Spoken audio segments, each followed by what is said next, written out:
All right, what's up, everyone? Welcome to the Jumpmaster X podcast. And today we're going to be talking about how to get faster as an athlete, how to not move like a tortoise, how to get speed to translate into jumping higher. Because a big reason a lot of athletes plateau is just purely because they're not producing force fast enough. They're just too slow. Their training doesn't influence them enough to improve their speed, improve the rate their muscle fibers are firing, which can lead to plateauing and to you just getting stronger and to you just getting essentially nowhere with your jumping. And today we're going to be talking about how sprinting can help you improve your speed and getting faster and getting more, I guess, quote unquote, more explosive. I know Tom hates that Mhm. term, but Yeah, I do. or getting more powerful. I prefer to use the term getting more powerful, so then you can Yeah. actually end up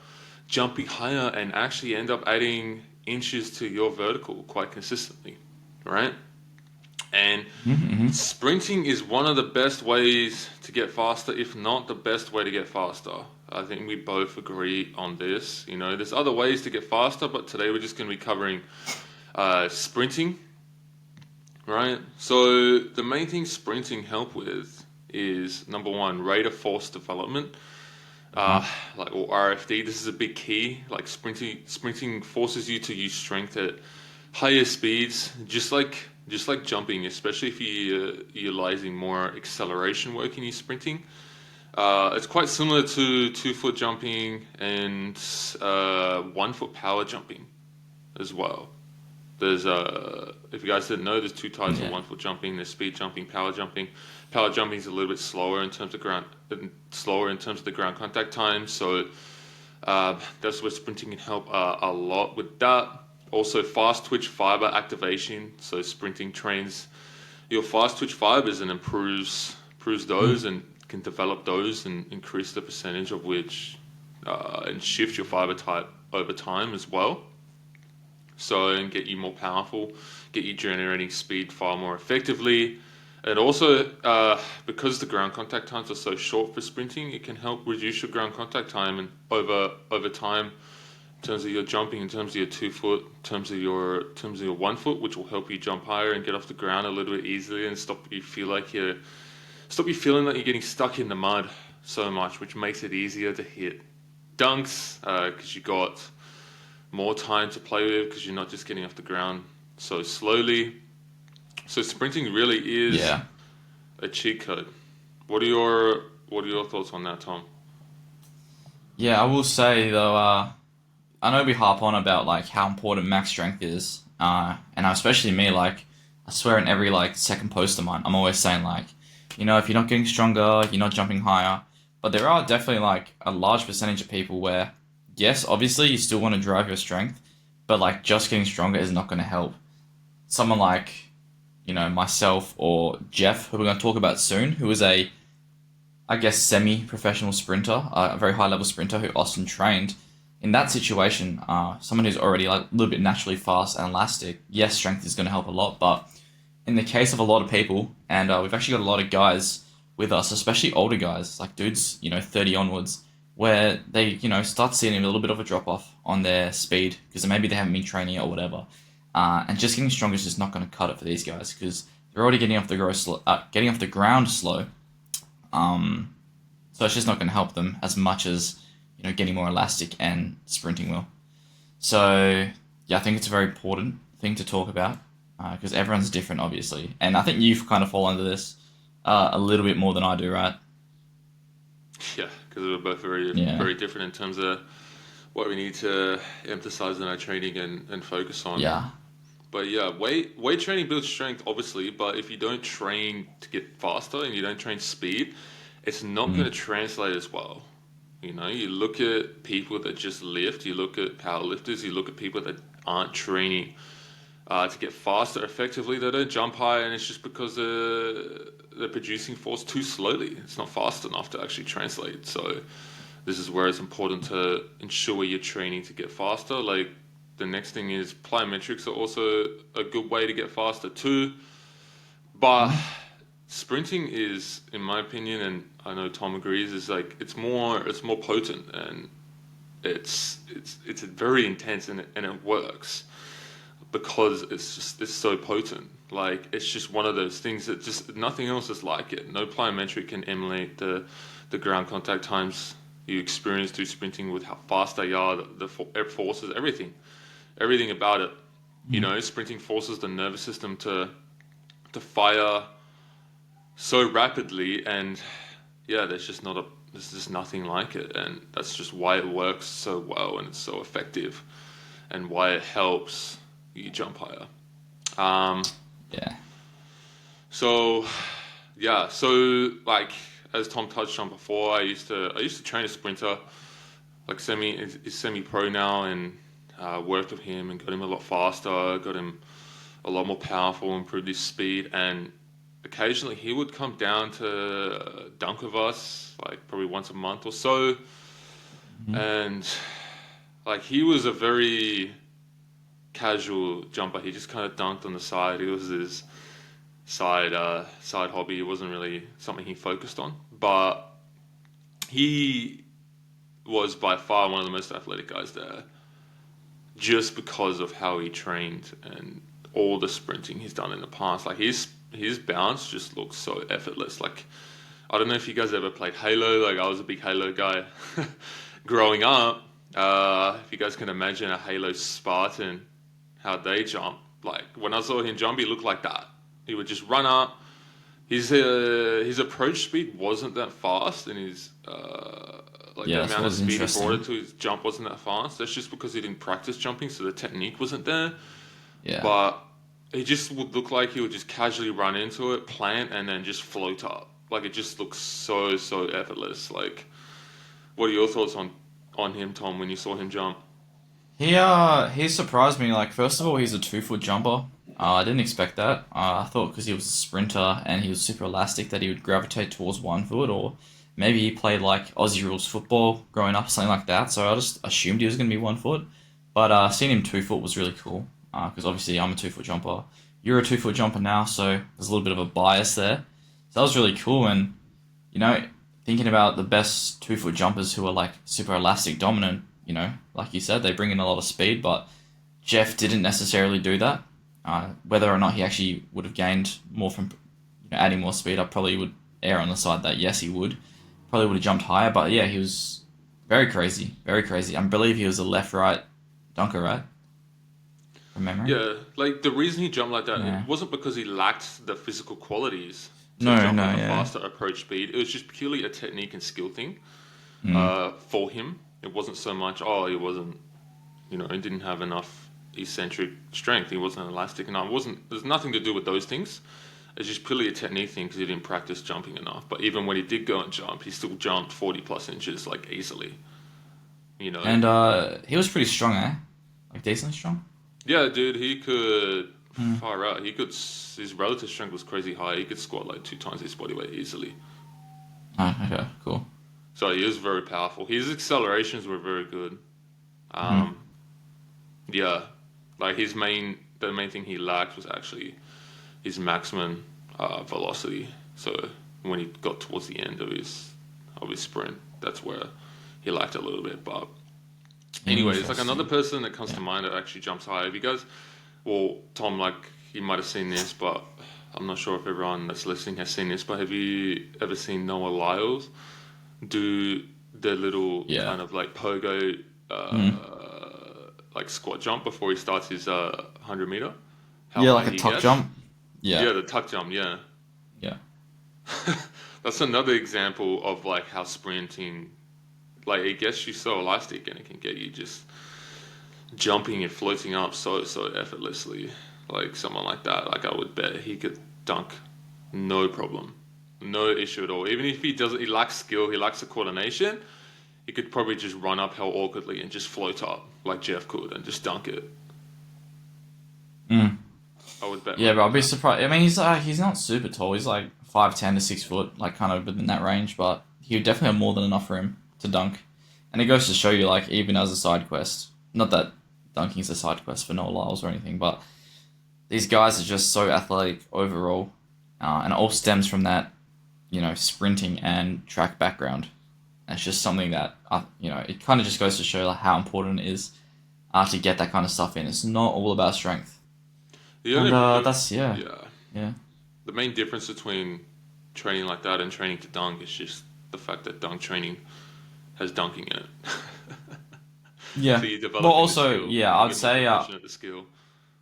yeah, I would argue though in dunking, obviously, especially for 2 foot guys, you've got a lot more time to produce force, up to 3 times as much as you would in sprinting. So meaning squats will play a little bit more of a role in terms of translating, or not just squats, but like compound movements are similar to that.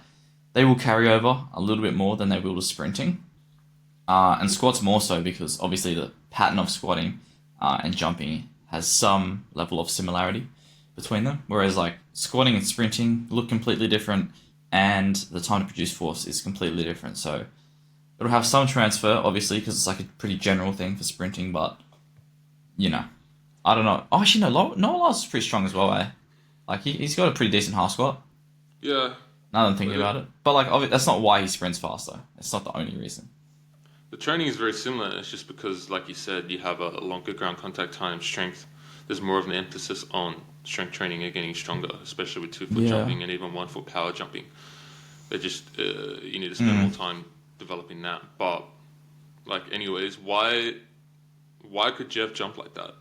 It's because he had elite stiffness in his tendons, and he was just so elastic from so many years of sprinting like 3+ times a week, varying distances. Like he would do acceleration work, he would do max velocity work, he would do tempo work, everything, everything, you know? Hmm. Um, and that's where that effortless bounce comes from because it could just utilize his tendons so effectively and the properties of his tendons, yeah, insane.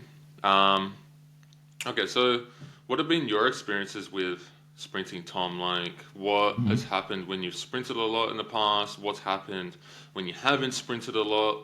You know, how has it helped you? I'd only say, yeah, sprinting in general has only really positively impacted my athleticism. Aside from like the one time where I pulled my hamstring sprinting, but that wasn't because sprinting's bad. It's just one of those like injury risks that can happen when you're training max velocity. But that was like back in 2019, so that was a while ago. And what I do notice whenever I sprint is the amount of speed I can take into my approach is more, and it feels like less effort to bring the speed in. So, say my top speed goes up, and on all my 2 foot max jumps, I bring in, let's just say 70% for the sake of the argument. If my top speed is higher, like my natural top speed, then 70% of that new number, so whether that's 35 kilometers an hour versus 33, I can bring in more speed because 70% of 35 is more than 70% of 33, right? So bringing more speed in, especially for me, I feel like I can just jump way higher. I can load my tendons more. I can get more out of my body. So yeah, I can definitely say that sprinting has improved my vertical jump.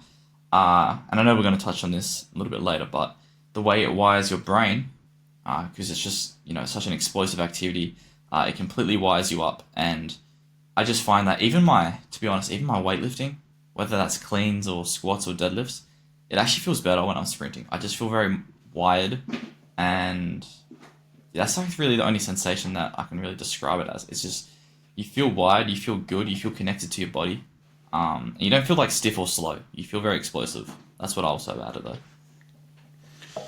Yeah, no, 100%. I've experienced the exact same things. I can bring more speed into my approach. I just Yeah. jumping just feels way more effortless uh, when I'm sprinting consistently. And I think a big part of that is because you develop more eccentric strength and your eccentric capacity goes up just because of the forces you experience when you sprint, like the downwards force um, you experience when you sprint. Yeah, it just develops that capacity and that improves over time, especially when you're doing it consistently and you're progressing your sprint training properly and overloading it properly. Like, Hmm. yeah. Um, some of the times I jumped my highest is when I was most elastic and my stretch shortening cycle was quite well developed, and I could just feel like I could just jump anywhere I wanted. I could just throw myself into jumps, and I didn't have to think about or worry about blowing through my jump too much. Just everything just felt so effortless. But I will say that was only when I was actually tapering or reducing my sprint volume. It was only after that period. When you're going through the initial phase where you're building your sprint volume and you're sprinting regularly, your bounce can die a little bit just because sprinting is so intense on the body, and it can destroy your nervous system Yeah. quite a lot, especially if you're overdoing it. So that's why you got to be careful with the amount of volume you're doing it and not to ramp up too fast because it can have negative effects. And if you do it incorrectly, you will kill yourself. You will kill yourself, and you will kill your nervous system, and it will lead you to jumping lower. And sometimes, like depending on the person, it can kill your bounce for like months if you're overdoing it. Uh, I've experienced that, so that's why you got to be careful with it. Like it's so effective and it's so potent, but that's the very reason you need to be careful with it too. And everyone's going to be a little bit different. Like I've experimented with our athletes, and I know athletes that can't tolerate as much volume in their training. It takes them a little bit longer to recover from cycles. I'm very careful of how much volume and sprint volume I put in their training, uh, just so it doesn't kill them and they don't start jumping lower for months, and then they end up leaving because they haven't Yeah. jumped high in a while. Yeah, man. But for someone like 100%. you, Tom, like you can handle a shit ton more volume than, say, even someone like me in terms of sprinting, right? Yeah, I've never really found sprinting to be like a obviously it's taxing, but I find like a hard jump session where I'm jumping for like over an hour. That's I'd say more taxing than like a sprint session or weightlifting. 100% like makes me more sore, and it like just feels like it destroys my CNS a lot more. Sprinting, if anything, I feel rejuvenated. Like if I sprint before a gym session, like I feel better going into it. I feel better the day after. Maybe How many sets are you typically doing? well, let's just say we're doing like accelerations. I'm doing like a 40 meter. I'll do upwards of 6 to 8 reps. I've gotten up to 12 sets. In my hardest weeks of training, including warm up sets, of course, where I'm doing like 80%. But yeah, I can do about 10 different repetitions. That's insane. That would kill me. That would Yeah, kill me, and I would not be jumping high for a very long time if I did 10 sets of sprints. how many do you do? How much do you like prefer to do? If you let's just say you wanted to do a cycle to jump your absolute highest, what would your sprint session look like? The most I've done and built up to, like, okay. So, are you talking about in an individual session or over the course of a week? What would you do? 2 sessions in the week? Three For me, sessions? like, yeah, ideally two, and Okay. I would probably do no more than 5 or 6 sets within those. So that would equal 10 to Yeah, 12 that's sets a pretty week. normal. Yeah. So, but it also depends on how long the sprint is too, because the longer the sprint is, the more intense it is as well. Yeah, yeah, because I remember I've seen you do tempo before. I've seen you do 60s. I've seen you do 30s. So yeah, it would really depend. But w- again, back to the question. Say you needed to jump your highest. Say if you didn't touch 40 inches on 1 month from today, your whole family's dead. What distance are you choosing to get you feeling the best, just for yourself? Distance. Yep. How far are you doing your sprint sessions? Okay, there's so many factors to. Mm. So if I hadn't been sprinting, Yeah, like right I would now, have. this is current Austin Young. You got 1 month. I would start with 20 meters and build that up to 30 meters and prioritize Yeah. building up the meter over instead of the sets. Because if I built the sets up too Ah. much and built the volume too much, my nervous system would die, and then I'm definitely not jumping my highest in a month's time because I'll just be way too fatigued. So I Yeah. would start with 2 sets in the first week, second week go to 3, and then just focus on building the meterage and focus on intensity and the quality of the reps over building the volume, and then taper off in the last week. Yeah. But Fuck yeah. say you said if the answer was 3 months from now, my answer would be completely different. Yeah, because you've got more planned. Time to Actually, recover. yeah. Going back to what you were saying before, where like you say you can't really dig some athletes in a big fatigue hole because obviously they jump lower, and then they're not going to want to do the coaching anymore. There are some athletes though, I will say. Shout out to some of these guys. You got people like Hack, Shiv. Can you think of any other athletes we absolutely destroy in the gym? Those two definitely. Dylan Hagen, bro. Very good mentality. Like, these guys are happy to jump dog water for like 3 months. But they know in that 4th and 5th month, it's going to be worth it. They're going to jump their all-time highest. And it's better than, doing like this little month up and down, up and down, up and down, which is fine. But, We're constantly trying to peak. yeah, where you're constantly trying to peak, which is fine. It's fun. But especially when you get to higher levels, you got to see more of a performance decline. Like, Usain Bolt, when he was in his prime. Bro, I don't think he would run under 10 seconds a lot of the time, especially in training. There's just no way. But come competition, he's obviously running, well under 10 seconds. So it goes to show that, even for elite athletes, they're not just turning up every single day and getting within 0.1 of the world record. It's just not happening. They're like, these are one-off events where they've peaked for 4 years. They've peaked their training for 4 years. We're not talking months. We're not talking 1 year. Literally 4 years to run one race in a quick time. So, yeah, I mean, obviously that's like an extreme example, but it goes to show, like, if you want to be truly elite, you've got to, as bad as it sounds, you got to like suck it up and do the hard training, and you got to see your vert go down. But Austin and I have harped on about this for ages, and probably will continue to do so. Yeah, you can't be soft. Yeah. You can't be soft. Yeah. Okay, so the 4 like main sprinting distances and their effects, right? It's not just going out and sprinting.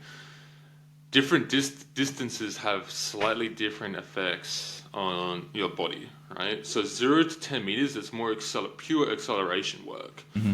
So it trains more max force application, like in that first step, power, more specifically. This is quite a good carryover to 2-foot jumping because the time to produce force is a little bit longer when you're doing acceleration work. All right, so you're going to be training a little bit more power there. 10 to 30 meters, even more of an emphasis on power and a little bit more on elasticity, so it improves improves your stretch shortening cycle and your tendon extensibility a little bit more. So it's better at developing reactive strength for jumping, and it requires better mechanics as well because you're reaching higher speeds and there's more force and everything like that. So next one is 30 to 60 meters. So that's more max velocity work. So it develops more your top end speed, and there's a lot more of an emphasis on elasticity and reactive strength because the ground contact times start becoming a lot quicker because you're reaching higher speeds and you're getting more upright. You're not in that forwards lean position. So you're just hitting the ground so fast, and your muscles are just relaxing and contracting so rapidly. I know for me, this is probably this is more intense than the other two in my experience. This does destroy my nervous system a little bit more when I'm doing this, but also for me personally, because I lack those abilities the most.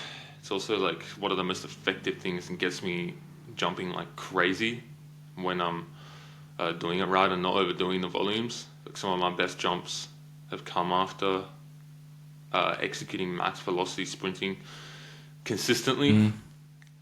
So that's 30 to 60 meters. So that's also the other thing is that's also very beneficial for 1-foot jumping and also 1-foot speed jumping as well because of the ground contact times. They're a lot more close to 1-foot jumping and 1-foot speed jumping, and they develop more of the key traits you need to jump high off 1 foot as well. The next thing is 60 meters plus. So that's more speed endurance, right? So after the 60 meters, typically it's harder to maintain max velocity, and a lot of sprinters do struggle with this. And for a lot of people, it can be a big emphasis of their sprint training, but it's also it can be beneficial, I guess, in more general phases of training where you're not trying to peak or anything like that, because the distances are longer. So like it helps maintain speed under fatigue, and it's good for overall conditioning, but it's a little bit less jump specific. That doesn't mean you should never do it, but you just got to pick the right times to do it. And too much of this as well can lead to fatigue that can kill power output too if you're going for too long. Yeah. So what are your thoughts on that, Tom? I will say, again, when you're speaking about 0 to 10 meters, how it's purely acceleration, and it's very, similar to the ground contact times in 2-foot jumping. And obviously it's going to benefit 2-foot jumping, even upwards of like 0 to 30 meters. Another thing that's really good is resisted sprints at, full speed. Whether that's resisting with a sled, a parachute, a hill also works. But be careful with hills. Austin's had a bad experience with that and developing Achilles tendinopathy. But with those three things, with the sled, generally around 5 to 10 kilos works pretty well for most people. With those, ground contact time is going to be very similar to a 2-foot jump. So definitely give those a go in your training, because I have done them as well. Austin's done them as well, and we've both had good benefits from them, being 2-foot jumpers. Yeah, no, 100%. And just to clarify, hill sprints don't cause Achilles tendinopathy. It's only if you implement them incorrectly and build them in too fast to where your body can't adapt quick enough. It's like anything, you got to manage the load appropriately. So if you're stupid and load things too quickly and go too intense too fast, then you will run into Achilles problem, because the heel puts the Achilles more on stretch of the calf, and your tendon is more lengthened, and can cause some pain. But it's not. It can also be the very thing that helps your Achilles tendon and strengthens it with the right dosage as well. So bro, it's like squatting, bro. It's like squatting for knee pain. Squats can cause knee pain. Squats can also help knee pain.